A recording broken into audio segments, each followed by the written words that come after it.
Hello friends, मैं Saurabh Suman SS exam गुरु YouTube channel पे आपका स्वागत करता हूं। सबसे पहले आपके सामने ये न्यूज़ है क्योंकि हम लोग हर समय ये एक्सपेक्ट करते हैं और ये चाहते भी हैं कि किसी की नौकरी नहीं जाए। साथ में हम आपको ये भी बताएंगे कि सप्लीमेंट्री रिजल्ट में क्या लगातार फिर से वही गलती दोहराई गई है। क्या 9-10 में जो सब्जेक्ट में पास थे, क्या वो 11-12 में भी उनका रिजल्ट आया है क्या? साथ में आपको हम ये भी बताएंगे कि किस तरीके से पेपर होने के बाद रिजल्ट का डेट आ रहा है, लेकिन कोई भी कैंडिडेट या किसी भी तरीके से आप बीपीएससी के कार्यालय के आसपास में भटक नहीं सकते क्योंकि वहाँ पे 144 लगा दिया गया है। अब ये डर किस बात का है? क्यों डर है? क्या कोई ये आतंकवादी तो नहीं है? अगर कोई बच्चा या बच्चों का एक समूह जा रहा है कुछ मांग करने के लिए, कभी कभी क्या होता है किसी फॉर्म में कोई दिक्कत हो जाता है, कोई सुनने वाला नहीं है, तो वो जाते हैं बीपीएससी के ऑफिस में और जाके पूछते हैं कि सर ये कैसे होगा, तो वहाँ पे अच्छे से बता भी दिया जाता है। पर उसके लिए उनको जाना पड़ेगा, जाने देना पड़ेगा। लेकिन मैं आपको पहले भी बोल रहा था कि यहाँ पे सिर्फ 1 या 2 आदमी का चल रहा है इस पूरे शिक्षा विभाग में, बीपीएससी में, और वो बेसिर पैर के डिसीजन भी ले रहे हैं। अब कुछ सब्जेक्ट्स में जो आंसर की आया है उसमें ये सुनने को मिला है कि आंसर की में ब्लैंक है। हम आज वो भी देखते हैं। चलिए सबसे पहले आपको शुरुआत करते हैं। 22,000 शिक्षक जो छठे चरण में बहाल हुए थे, जिनके लिए हाई कोर्ट ने ये बोला था कि बीपीएससी वाले को हटाइए, बीएड वाले को हटाइए 1 to 5 से, उनके लिए सरकार ने सुप्रीम कोर्ट जाने का विचार किया है और जाना भी चाहिए। आप किसी को नौकरी न दें ये सही रहेगा, लेकिन नौकरी दे के कोई फर्जी तो नहीं है, नौकरी सरकार ने ही उसको बहाल किया है, उन्होंने ज़बरदस्ती तो आके ले नहीं लिया, उसमें बच्चों की क्या गलती है? तो उसको आप नौकरी से हटाना न्याय संगत नहीं है। चलिए आपको एक और चीज़ बताते हैं। मैंने जो आपको बोला कि 144 की जो बात है कि बीपीएससी के लिए पटना के कार्यालय भवन में असामाजिक तत्व और अन्य कानून विरोधी व्यक्तियों द्वारा बाधा उत्पन्न होने की प्रबल संभावना को देखते हुए 16 दिसंबर से 15 जनवरी तक धारा 144 लगा दिया गया है। मतलब भूलना भी, चलिए ये इनको क्या बोले, मतलब लानत भी नहीं भेज सकते। अब ये जो रेज ऑब्जेक्शन और डीएलएड आप देख रहे हैं स्क्रीन पे, ये बीपीएससी का जब आप फॉर्म भरेंगे तब आएगा, लेकिन उसके पहले मैं आपको उसके लिए बता देता हूं कि ये क्यों है। देखिए 15 तारीख का एक नोटिस आया था, पहले मैं आपको नोटिस बता देता हूं और फिर आपको क्या करना है वो देख लेना है। 27/2023 विज्ञापन संख्या है, TRE 2.0 है वो, जिसमें 1 to 5 और 6 to 8 के लिए जिन अभ्यर्थियों द्वारा डीएलएड के प्रशिक्षण योग्यता के आधार पर आवेदन किया गया है, वो दिनांक 16 तारीख से, मतलब कल से 18 तारीख तक, अगले कल तक, फ्रॉम यस्टरडे से टुमारो तक आप लॉगिन करके अपना पूरा एक डॉक्यूमेंट्स डालेंगे। अब उसमें क्या पूछा गया है हम आपको वो भी दिखा देते हैं। जब आप ओपन करेंगे तो ये आएगा डीएलएड डिटेल, जिसमें इंटर डीएलएड डिटेल का पेज आएगा, और फिर मैं आपको स्क्रीन पे वो भी दिखा देता हूँ। ये इस तरीके से आएगा, देख लीजिए, जिसमें रहेगा डीएलएड रेगुलर कोर्स या डीएलएड एनआईओएस कोर्स। मतलब आप समझ जाइए कि जो एनआईओएस कोर्स डालेंगे तो क्या आएगा। देखिए मैंने आपको पहले भी बताया था, एनआईओएस तभी अप्लीकेबल है जब आप 2017 से पहले शिक्षक के रूप में कहीं कार्यरत थे, चाहे वो सरकारी हो या निजी हो।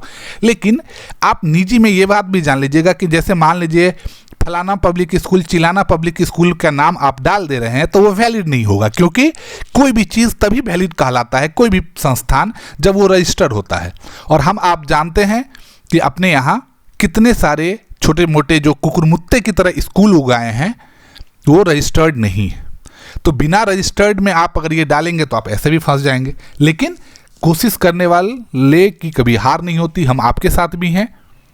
हमने पहले भी बताया था कि सरकार ने अगर कोई कार्य करवाया है और सरकार उसको एक समय तक प्रासंगिक मानती है और अब हाई कोर्ट, सुप्रीम कोर्ट के डिसीजन आने के बाद अप्रासंगिक मानती है, तो ये सरकार की गलती है। सरकार को अपने स्तर पर निपटना चाहिए, किसी भी अभ्यर्थी के साथ भेदभाव नहीं होना चाहिए। लेकिन अपने समाज में, समाज मतलब अपने देश में, अपने बिहार में ये चलता है कि जितने भी केस आप देख रहे हैं, चाहे क्लास 1 to 5 से बीएड को हटाना हो, चाहे छठे चरण से बीएड को हटाना हो, चाहे डीएलएड एनआईओएस से हटाना हो, ये किसी साधारण आदमी ने या सरकार ने जाके कोर्ट में केस नहीं किया था। ये हम जैसे, आप जैसे अभ्यर्थियों ने केस किया, एक दूसरे का काटने के लिए अभ्यर्थियों ने केस किया। तो जिसका परिणाम ये हुआ कि जो बोलते हैं ना कर्मा इज बैक, कभी बीएड वाले अगर हटाए जा रहे हैं, हटाए गए टीआरई 1.0 में, तो आज एनआईओएस डीएलएड वालों की बारी। तो अब इसी के लिए ये पूरा डिटेल मांगा गया है आपसे कि आपका inter period of course in month, जैसे ही आप डालेंगे 18 का आपका काम तमाम। तो ये रिजल्ट से पहले आपका पूछा जा रहा है आपसे, इसीलिए पूछा जा रहा है, इसीलिए नोटिस मैंने आपको बताया। चलिए अब मैं आपको जो आंसर की के बारे में सुनने में आ रहा है उसको देख लेते हैं। मुझे लगता है उसका आंसर की ज्योग्राफी का आंसर की था जिसमें ब्लैंक था। एक बार हम देख लेते हैं, आपके सामने ही में देखेंगे, देखते हैं 11-12 ज्योग्राफी।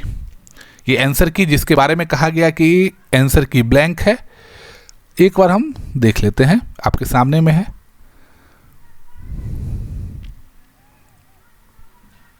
मुझे तो इसमें कोई ब्लैंक नहीं दिखा, अब शायद मुझे ज्योग्राफी है या कोई है, लेकिन किसी एक में ब्लैंक था ऐसा कहा गया है।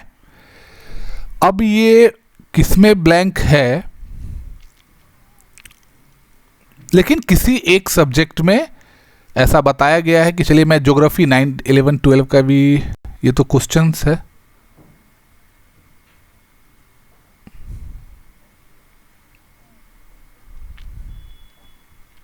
ये तो क्वेश्चन बुकलेट था। तो आंसर की कहीं पे ब्लैंक आया है जिसके कारण अभ्यर्थियों में रोष है। मैं 100% उसको, क्योंकि मुझे सिर्फ ये पता चला तो मैंने आपको बताने का सोचा है। अब जो 6 to 8 का एग्जाम हुआ था जिसमें mathematics and science second provisional answer की आया है, तो मैं आपको वो भी दिखा देता हूं सेकेंड प्रोविजनल आंसर की से क्या मतलब है। ये देख लीजिए क्या डिलीट किया गया है, आप देख लीजिए आपके सामने है। 129 का ये क्वेश्चन डिलीट किया गया,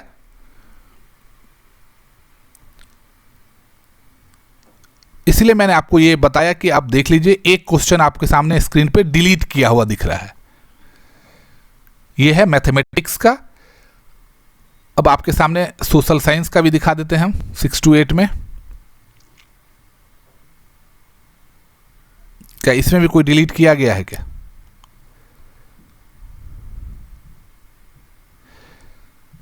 नहीं, इसमें हमें कोई डिलीट तो दिख नहीं रहा है। देखिए ऑप्शंस चेंज होंगे, अब उतना ऑप्शन तो याद नहीं रहता ना, आंसर से आंसर, क्वेश्चन से आंसर जाने पे पता चल जाता है।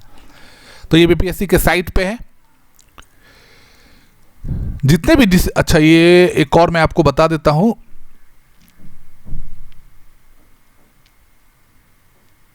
आप क्वेश्चन बुकलेट में चेक कर लीजिएगा, अगर किसी भी क्वेश्चन में ब्लैंक है तो कंप्लेन किया जाएगा।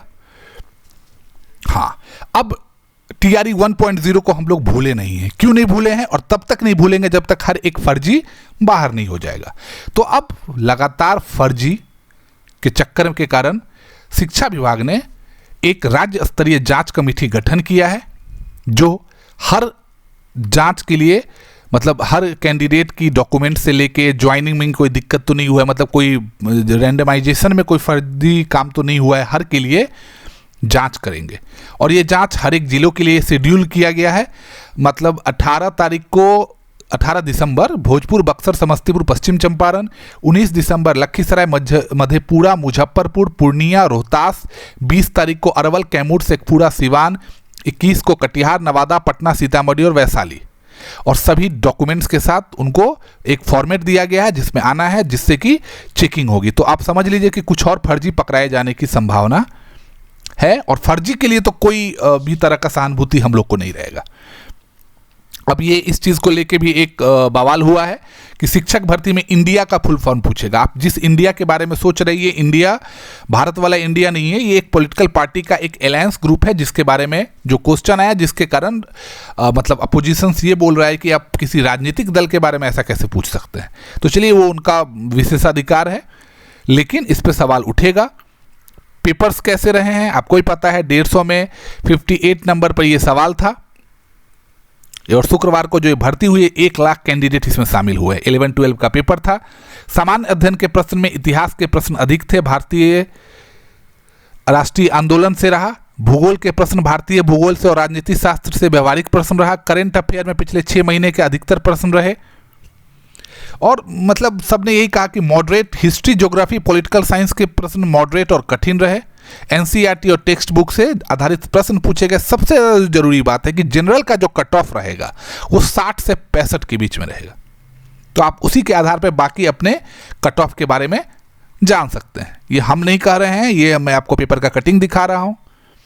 90% अंतिम दिन जो पेपर हुआ है उसमें 11-12 के जो पेपर था उसमें 90% की उपस्थिति रहे हैं। 2 चोर को, चोर ही बोलेंगे, गिरफ्तार किया गया है। चोर ही होंगे ना, कोई गिरफ्तार, चोरी मतलब समझ गए ना। आपको ये भी पता है कि सप्लीमेंट्री रिजल्ट भी दे दिया गया है। बीपीएससी के आसपास धरना प्रदर्शन नहीं कर सकते हैं, वो आपको कितना बार बताएं। आप अपनी आवाज़ नहीं उठा सकते हैं इस देश में, इस राज्य में। हाँ, 25 दिन के अंदर रिजल्ट आएगा, ये भी कह दिया गया है। 1,22,000 शिक्षक भर्ती परीक्षा था। 2 केंद्रों की परीक्षा जो था वो कल होने वाला है, जो रद्द हुई थी, आपको पता है, सीतामढ़ी और एक और कहीं जगह पे। टोटल 85% का अटेंडेंसी रहा है, लेकिन NIOS DLED का अभी जो फॉर्म आ गया है उसमें बहुत सारे और भी चले जाएंगे। 11 और 12 का जो परीक्षा हुआ उसमें, मतलब 11-12 का, उसमें 1,09,151 अभ्यर्थी में से 90% अभ्यर्थी आए हैं। दरभंगा और मुजफ्फरपुर में 2 चोर पकड़े गए हैं। पूरे परीक्षा के दौरान 2 दर्जन से अधिक फर्जी अभ्यर्थी भी गिरफ्तार किए गए हैं। मतलब सोचिए कि इनका मन कितना बढ़ा हुआ था। अब आते हैं STT में। हमने आपको उस समय बताया था कि साल में 2 बार STT होगी। पहला चरण मार्च में है और 14 तारीख से फॉर्म की शुरुआत भी हो गई थी, लेकिन हमने आपके सामने स्क्रीन पे दिखाया भी था। चलिए हम आपके सामने एक बार फिर से स्क्रीन पे ओपन करके देखते हैं। BSEBSTET2024.com। देखिए आपके सामने उस दिन हमने स्क्रीन पे दिखाया था, अभी लाइव खुल रहा है। सबसे पहले आपको SGT का एप्लीकेशन फॉर्म देख लीजिए। ये है STT का एप्लीकेशन फॉर्म। आप इसको प्रिंट आउट भी करके पहले फॉर्म भर के एक बार चेक कर सकते हैं कैसे क्या है, फिर इसका सब डाटा आप फीड कर सकते हैं ऑनलाइन में। ये भी तो आपको आपके सामने मैं दिखा रहा हूं। और रजिस्टर्ड न्यू कैंडिडेट में सबसे पहले आपको क्लिक करना पड़ेगा, जहां पे आपको देख लीजिए नेम आपको कंफर्म करना है। साइन अप मतलब है, इजी है, कोई टफ नहीं है ये।